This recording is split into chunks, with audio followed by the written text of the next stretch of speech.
The hidden promise.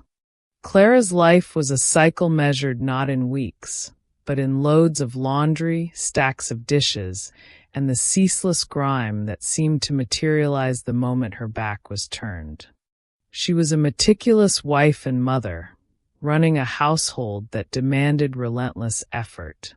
Her faith was as structured as her cleaning schedule, a duty to be performed efficiently.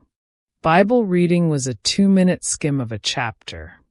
Prayer was a rapid-fire list of needs and requests, always ending with a sigh of relief that the requirement was met.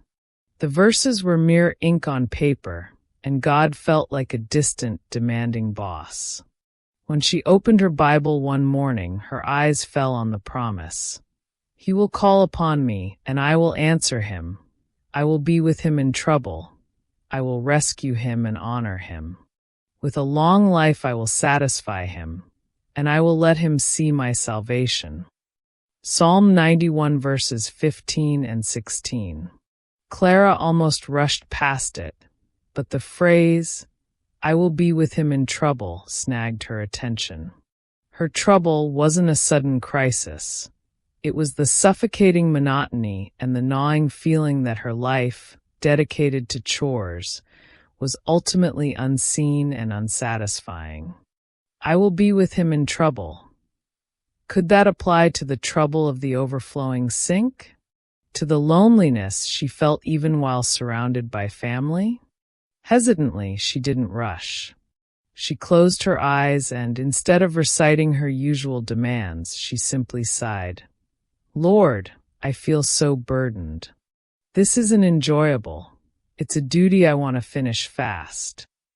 In that moment of honest surrender, the next line, I will rescue him and honor him, transformed from a cold religious statement into a living promise.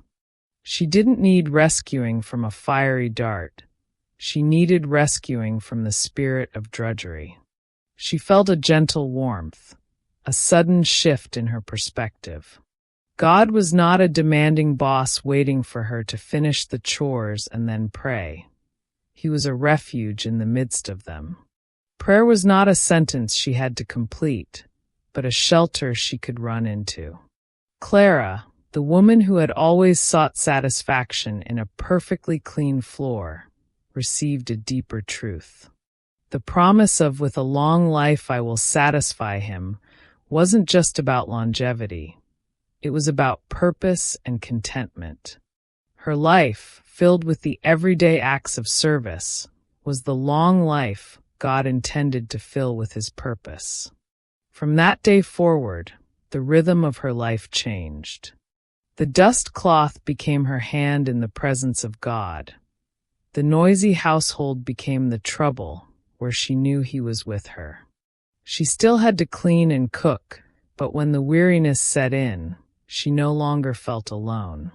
She would pause by the sink, breathe in, and whisper, I call upon you, Lord. Answer me.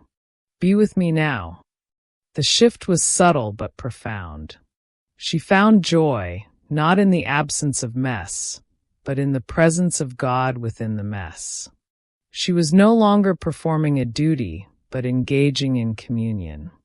And as she lived by faith in that simple promise, that she was seen, she was heard, and she would be satisfied, she began to see moments of his ultimate salvation, the beauty of Christ, not just in the future glory, but woven into the ordinary, honoring her faithful, unseen work.